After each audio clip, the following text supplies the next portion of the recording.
Sir, तर आता आपण कोकणातल्या जे माणिकदुर्ग, कासारदुर्ग आणि गुढे हे तुम्ही सांगितलं कोकणातल्या खाडीपासनं सह्याद्रीच्या रूटवरचे 3 किल्ले होते. आता अजून 2 असे किल्ले आहेत, जे आहेत रामगड आणि धवळगड. याच्याबद्दलही आपण थोडं सांगितलं होतं. तर हे किल्ले म्हणजे हे किल्ले शोधण्यामागे कसं प्रेरणा मिळाली किंवा काय? अ, नाही, ॲक्चुअली खरं तर तो ह्याच सगळ्या प्रोसेसमधला भाग आहे. जसं मी हं. तुम्हाला सांगितलं, की आत्ताच्या या सगळ्या किल्ल्यांमध्ये, की काही ना काहीतरी कागदपत्रात कुठेतरी उल्लेख मिळाले, काहीतरी क्लू मिळाला आणि ते किल्ले मिळाले. तसंच त्याच्याच कंटिन्युएशनमधला हा भाग असा म्हणता येईल किंवा अजूनही जसं चालू आहे, की कुठेतरी आम्ही शोध घेतो कागदपत्रांमध्ये, काही एखाद्या किल्ल्याचं नाव येतंय का? हं. तसंच या ढवळगड किल्ल्याचं नाव कागदपत्रांमध्ये अनेक वर्ष होतं. ओके. एका पुस्तकामध्येही आलं होतं. कुरुवा पुरंदरे नावाचे अभ्यासक होते. त्यांनी पुरंदर आणि परिसर असं नावाचं एक पुस्तक लिहिलेलं होतं. त्याच्यामध्ये त्यांनी काही किल्ल्यांची नावं दिली होती. मल्हारगड होतं, भुलेश्वर म्हणजे त्याला दौलत मंगल असं म्हणतात.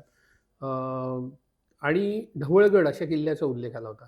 बरं त्यात त्यांनी ढवळगडचं लोकेशन पण अंदाजाने दिलं होतं, की भुलेश्वरच्या डोंगर रांगेवरती ढवळगड आहे. हं. असं त्यांनी लिहिलं होतं. तर हे त्यांनी मोडी कागदपत्राची काय वाचली आणि ती ट्रान्सलेट करून त्याचं सोप्या भाषेत जे पुस्तक लिहिलं होतं, त्या पुस्तकात हा उल्लेख होता. तर हे पुस्तक खूप जुनं आहे. तसं काय आत्ताच लिहिलेलं वगैरे पुस्तक नाही आहे. 50 वर्ष जुनं पुस्तक आहे हे तसं. म्हणजे तेवढ्यावर ह्याच्यात कोणी विचार केला नव्हता, की तो ढवळगड कुठे असावा वगैरे हे. किंवा केलाही असेल, पण कदाचित मिळाला नसेल लोकांना तो. तर हे मी शोधत होतो आणि माझ्याही बऱ्याचशा काही मित्रांना माहिती होतं, की ढवळगड नावाचा किल्ला मी शोधतोय वगैरे हे.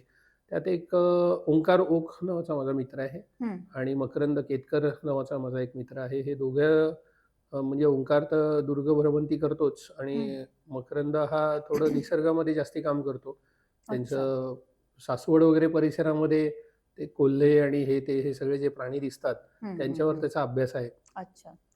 तर हे सगळं आम्ही तो परिसर फिरण्यासाठी म्हणून गेलो होतो. ढवळगड शोधायचा म्हणून असं काही गेलो नव्हतो. तो ओंकार, मी आणि मकरंद आम्ही गेलो होतो. तर त्यावेळेला ह्या ढवळगड किल्ल्याच्या जवळ म्हणजे आधी मकरंद आणि ओंकार गेले होते. तेव्हा ओंकारला ते ढवळगड अशी ढवळेश्वर नावाची पाटी दिसली बरं. आणि त्याला वरती तो डोंगर दिसला आणि तिथे तटबंदी उभी असलेली दिसली. हं, हं. मग त्यांनी मला इथे येऊन सांगितलं, की असं-असं आहे. तर आपण बघायचं का? तो असावा का ढवळगड वगैरे हे आणि ते. आम्ही जेव्हा परत एकदा आम्ही गेलो, कारण मी एकत्र. मग तेव्हा बघितलं तर तिथे डोंगरावर गेल्यावर तर तिथे तटबंदी दिसली, बुरुज दिसला, दरवाजाही कमान पडली होती, पण हं. अर्धी कमान शिल्लक होती. ती बघितली ओके. आम्ही तिथे. वरती एक ढवळेश्वराचं मंदिर आहे ते. पाण्याची टाकी होती, 3 पाण्याची टाकी होती तिथे. शिवाय खालती मेटावरती एक टाकं होतं. मेट म्हणजे गडाच्या डिफेन्स सिस्टमचा एक भाग असतो. हं, हं. शिवाय तिथे चुन्याचा घाणा म्हणजे एवढे अवशेष तिथे मिळाले आम्हाला एक किल्ला असण्याचे, की ते नाकारता येणं शक्यच नव्हतं कुठेही. त्यामुळे पहिल्यांदा आधी आम्ही इथनं अमळे नावाचं गाव आहे सासवडजवळ. त्या अमळे गावातनं जेव्हा जायला सुरुवात केली, तेव्हा मेटाच्या जागेवर म्हणजे 2 दिशेला मेट आहेत. एक दक्षिणेला मेट आहे आणि उत्तरेला आहे. दक्षिणेच्या मेटावरती चुन्याचा घाणा, त्या घाण्याच्या जवळ काही बांधकामाचे सुद्धा अवशेष आम्हाला मिळाले. चुन्याच्या घाण्याचं चाक नव्हतं, पण तो चर होता मोठा, की ज्याच्यामध्ये चुना दळला जातो ते. तर ते मिळालं आम्हाला तिथे. ते झाल्यानंतर वरती हनुमानाचं शिल्प आहे, गणपतीचं आहे, की जे नॉर्मली बऱ्याचशा किल्ल्यांवर असतात. कारण या द्वाररक्षक देवता आहेत, त्यामुळे या हं, हं. किल्ल्यांवर असतातच. किल्ल्याच्या तटबंदी आणि बुरुज दिसल्यावर तर काही प्रश्नच नव्हता म्हणजे काही किल्ला नाकारायचा तसा. सर, चुन्याचा तुम्ही जो रेफरन्स दिला, हं, त्याचा उपयोग बांधकामामध्ये. बरोबर. किल्ल्यावरची जी तटबंदी, बुरुज किंवा इतर बांधकामं असतात, हं. त्या बांधकामामध्ये 2 दगडांच्या मध्ये जी गॅप असते ती फिल करण्यासाठी म्हणून तिथे चुन्याचा चुन्याचा वापर वापर करतात केला जातो. आणि मग त्या घाण्यामध्ये चुनखडीचे दगड, त्याच्यानंतर वाळू, मेथीच्या बिया, गुळाचं पाणी, काही वेळेला हरभरा डाळ, काही वेळेला हिरडा अच्छा. बेरडा असं ते सगळं एकत्र घालतात आणि हं, ते हं, सगळं हं. त्याच्यावरनं त्या चारातनं दगडी चाक बैलाच्या साहाय्याने फिरवलं जायचं आणि ओके. मग ते ग्राइंड केलं जायचं आणि ती जी पेस्ट आहे, ती या बांधकामामध्ये वापरायची. तर तो घाणा अच्छा. तिथे आम्हाला मिळाला तो. आणि मग वरती तर हे सगळे अवशेष मिळालेच त्यामध्ये. तर बरीचशी तटबंदी जी आहे, ती जवळ सांगतो तुम्हाला एक 90% तटबंदी तुटलेलीच आहे. हं. त्यातले दगड पडलेत खाली, काही दगड नेलेत लोकांनी वगैरे हे आणि ते आणि फक्त आता तटबंदीची खालती जोती राहिली आहेत आणि जी 10% तटबंदी राहिली आहे, त्या तटबंदीमध्ये एक भिंत आणि बुरुज हे मात्र आजही उभं आहे आणि 10-15 फूट उंचीचं तटबंदी आणि बुरुज आहे. तर त्यामुळे माझ्या मते तिथे स्थानिक लोकांना असं वाटत असावं, की ती मंदिरासाठी म्हणून केलेली तटबंदी आहे. जसं जेजुरीला आहे हं, हं, किंवा हं. भुलेश्वरला पण आहे. पण भुलेश्वरला ही मंदिराला तटबंदी नाहीये. भुलेश्वरला हा किल्ला होता दौलत मंगल नावाचा ओके. आणि तो आदिलशाहीपासून किल्ला होता. जेजुरीची तटबंदी मात्र आणि बुरुज जे आहेत ते देवासाठी केलेले आहेत, कारण देवासाठी तो देवाचा केलेलं आहे. गड आहे. तर कदाचित लोकांना हे तसंच वाटावं म्हणून हे वाटलं असावं म्हणून कोणी याच्याकडे किल्ला म्हणून बघितलं नाही हं, याकडे. हं. आणि मग नंतर आम्ही उत्तरेच्या बाजूला पण खाली उतरलो. तिथे पण मेटावरती आम्हाला वस्तीचे अवशेष मिळाले. तिथे मेटावर एक गणपतीचं मंदिर ते बांधलेलं आहे तेही मिळालं. शिवाय तिथे समोर एक पाण्याचं टाकं आहे. ते पण नंतर लोकांनी बांधून काढून वापरलेलं आहे ते मिळालं. त्यामुळे एवढे अवशेष मिळाले आणि शिवाय कागदपत्रात आहेच आहे आणि बरं त्याचं लोकेशनही बरोबर भुलेश्वरच्या डोंगर रांगेवरच आहे. हं, हं. म्हणजे तुम्ही किल्ल्यावर उभं राहिलात, तर एका बाजूला भुलेश्वरचा डोंगर आणि दुसऱ्या बाजूला मल्हारगड. याच्यामध्ये बरोबर हा किल्ला येतो. ओके. त्यामुळे हे तर खूप सोपं होतं आणि प्रत्यक्ष तिथे अवशेष एवढ्या मोठ्या प्रमाणावर मिळाले, की जेवढे इतर कुठल्याही ह्या किल्ल्यांवर मिळाले नाहीत, तेवढे तिथे मिळाले. म्हणजे चुन्याचा घाणा मिळणं वगैरे म्हणजे खूपच रेअर आहे अशा गोष्टी. हं, हं, हं. हां, तर मग आता रामगड हा अजून एक किल्ला आहे, ज्याच्याबद्दल आपण आधी बोलला होता. तर तो या शृंखलेमध्ये कुठे? हां. अ, आता हा ह्या शृंखलेमधला नाही म्हणता येणार, पण जसं मी तुम्हाला ते सांगितलं, की देऊळगडचंही कागदपत्रात होतं. तसं माझे एक मित्र संदीप परांजपे म्हणून आहेत. त्यांचाही अभ्यास चांगला आहे किल्ल्यांवरती. किल्ल्यांचे संदर्भ त्यांनी चांगले गोळा केलेत. एक पुस्तक नुकतंच प्रकाशित केलं त्यांनी. तर ते संदर्भ पाहताना त्यांना आणि माझे जे आत्ता सांगितलं तुम्हाला, की राज मेमाणे हे मित्र आहेत, या दोघांनाही असे संदर्भ मिळाले, की रामगड नावाचा एक किल्ला हा दापोलीच्या जवळ, पालगडच्या जवळ आहे. असे हे दोघांनाही ते संदर्भ मिळाले. संदर्भ मिळाल्यावर हे संदीप परांजपे आणि मी स्वतः प्रत्यक्ष त्या किल्ल्यावर आम्ही गेलो. त्या किल्ल्यावर पोहोचणं खूप अवघड झालं होतं. याचं ओके. कारण तो रामगडच्या जरी शेजारी असला, तरी प्रचंड झाडी होती. ती झाडी तोडत आतपर्यंत जाणं खूप अवघड झालं होतं. पण गेलो आम्ही मुद्दाम उन्हाळ्यामध्येच गेलो. कारण गवत कमी असेल आणि अवशेष हं, हं, दिसतील हं. यानी आणि वरती अगदी प्रॉपर व्यवस्थित तटबंदीचे अवशेष मिळाले आम्हाला. 2 दरवाजाचे अवशेष मिळाले. म्हणजे दरवाजाच्या शेजारी असे 2 बुरुज असतात आणि मध्ये दरवाजा असतो ना हं, आपल्या इथे. हं, तर हं. तसे ते 2 बुरुज आपण ह्या सगळ्याची प्लिंथ मिळाली. ओके. हे सगळं खाली आलं होतं. तटबंदी खाली आलेली होती. तटबंदीवरती ते दगडं पडून मातीचे ढिगारे तयार झालेले होते. त्या ढिगाऱ्यावर गवत वाढलं होतं. ओके. शिवाय ह्या दरवाजाची प्लिंथ सगळी बुजलेली होती. अगदी एज दिसत होती फक्त बुरुजांची अशी 2 बाजूला 2. तसंच अजून एक दरवाजा जो होता तो नंतरच्या एक सेकंड व्हिजिट केली तेव्हा तो अजून एक दरवाजा मिळाला. खापरं मोठ्या प्रमाणावर होती किल्ल्यावरती. बांधकामाच्या प्लिंथ होत्याच. पाण्याची टाकी किल्ल्याच्या थोड्या खालच्या लेव्हलला आहेत पाण्याची टाकी. 2 पाण्याची टाकी मिळाली ती. तर हे सगळे अवशेष त्या रामगडला मिळाले. आणि एक रामगडवाडी नावाचं गाव होतं किल्ल्याच्या उतारावरती.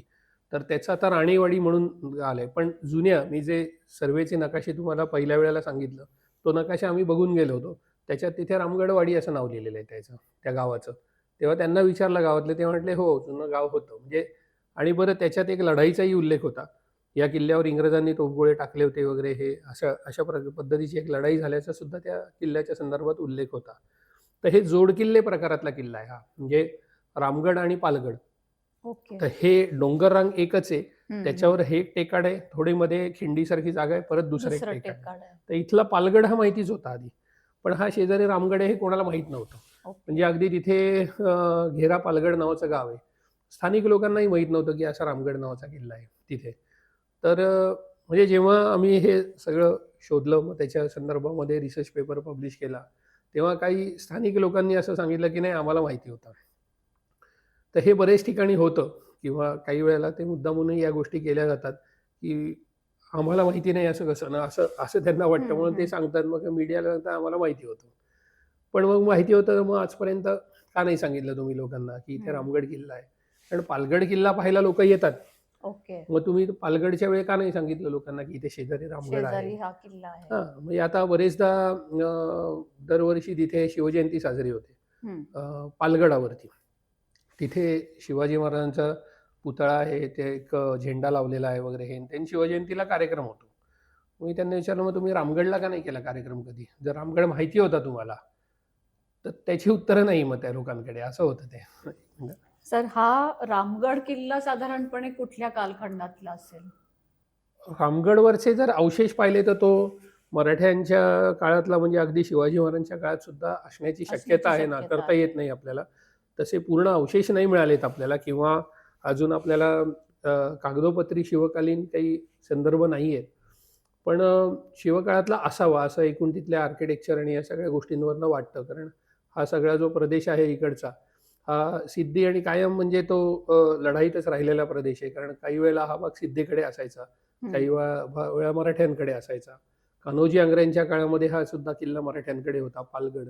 ओके. तसंच तो रामगडही त्यावेळेला असणार. त्यामुळे असं म्हणता येऊ शकतं म्हणजे. की साधारण कारण काय आहे, की महाराजांच्या. थोडं तुम्ही एवढंही डिफरन्शिएट नाही करू शकत, की हं. ही शिवाजी महाराजांच्या काळातली तटबंदी, ही संभाजी हो, महाराजांच्या हो, काळातली हो. आणि ही कान्होजी आंग्र्यांच्या काळातली. बरोबर. एवढं नाही करता येत डिफरन्शिएट, अवघड जातं.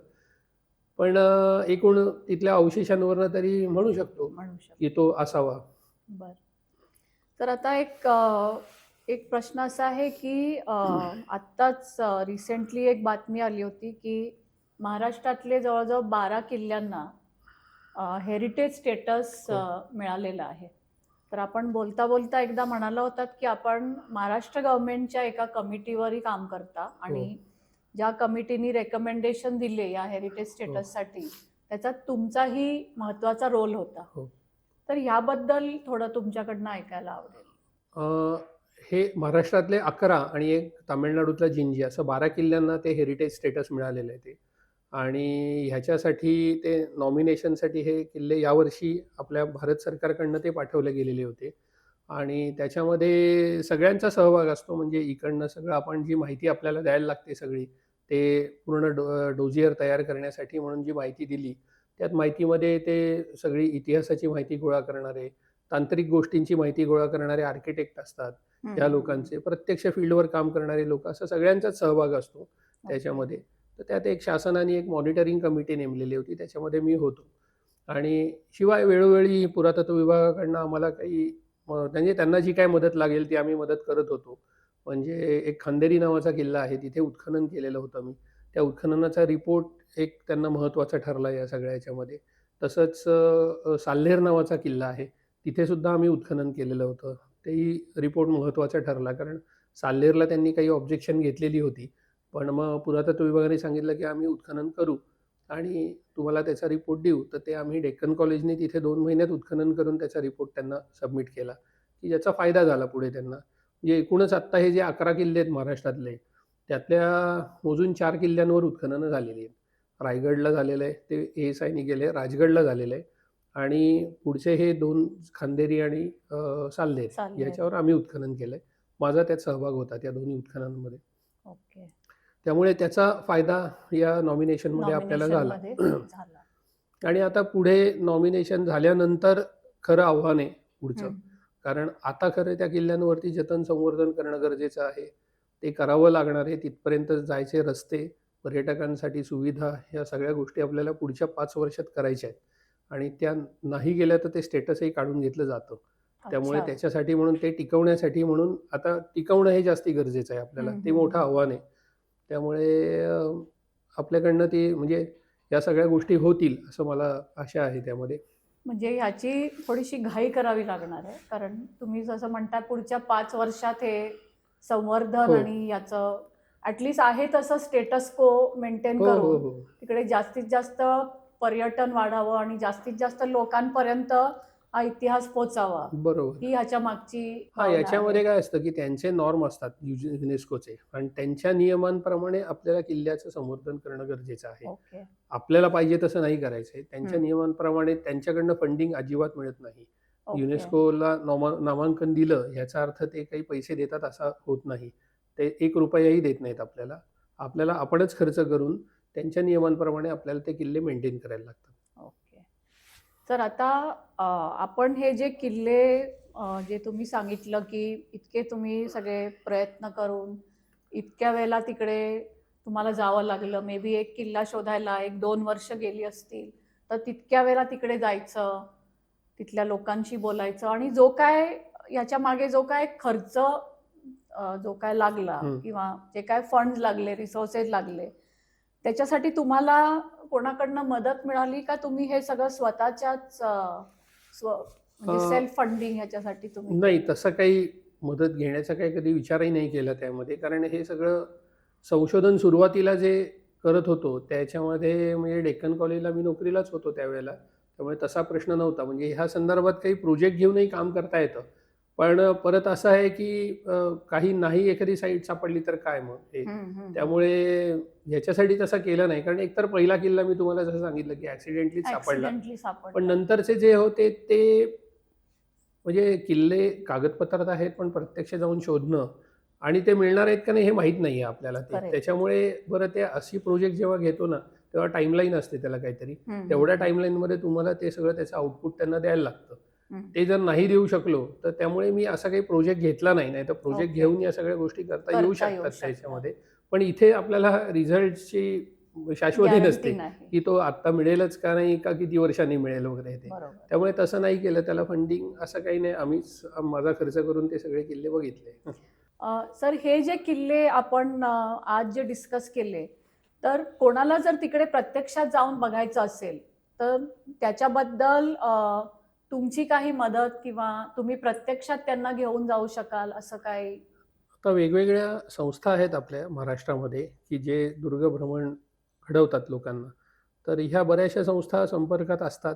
ते असा ट्रेक ऑर्गनाईज करतात आणि ओके. त्यांनी असा एखादा ट्रेक ऑर्गनाईज केला ह्या किल्ल्यांवरती, तर मी तो किल्ला एक्सप्लेन करायला जात असतो नेहमी. ओके. तसं जर आपल्या श्रोत्यांपैकी कोणी असं ऑर्गनाईज करायचं असेल कोणाला आणि मला इन्व्हाईट केलं, तर मी येऊ शकतो तो किल्ला दाखवायला त्यांना. म्हणजे कसं की right from the horse's mouth असं आपल्याला अगदी. म्हणता येईल. ते तुम्ही स्वतः ते अवशेष शोधून काढले, तर त्याच्या मागची एक रंजक कथा जी तुम्ही आता सांगितली, तशी तुम्ही थोडी हो. सांगू शकाल? हे आपण इथे चर्चा केली ते प्रत्यक्ष तिथे बघण्यातली मजा मजा वेगळीच आहे. वेगळीच आहे. हं. बरोबर.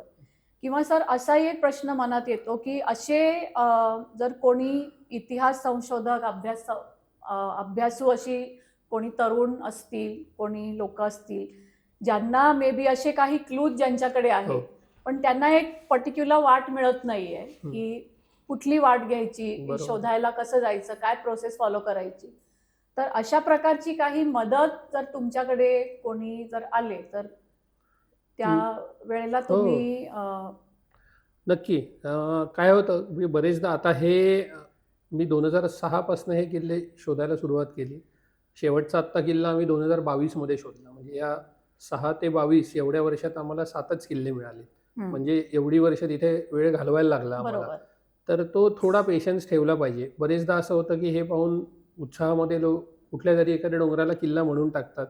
बाकीचेही फार लोकं विचार करत नाहीत, की तो किल्ला आहे का नाही आणि मग तो Google मॅपवर कोणीतरी लोकेशन टाकलं, की तो किल्ला होऊन जातो तसं. हं, तर हं, असं हं. थोडं एक्साईट न होता, थोडा पेशन्स ठेवून, थोडा अभ्यास करून त्याच्याकडे जर म्हणजे नीट प्रॉपर जर त्याचं संशोधन केलं, तर तो एस्टॅब्लिश होईलही किल्ला, नाही असं नाहीये. पण नाही झाला तर लोकांपर्यंत चुकीची माहिती जाईल ती, की जो बरोबर. किल्ला नाहीये त्या किल्ल्याला काहीतरी किल्ला असं म्हणून जाईल ते. तर त्यामुळे असं जर कोणाला प्रॉपर संशोधन करायचं असेल, तर वैयक्तिक मी तर मदत करेनच. पण डेक्कन कॉलेज आहे, भारत इतिहास संशोधक मंडळ आहे, या सगळ्या संस्था आहेत. माझ्यासारखे अनेक अभ्यासक आहेत तिथे. सगळेच जण नक्की मदत करतील. फक्त आपण गेलं पाहिजे.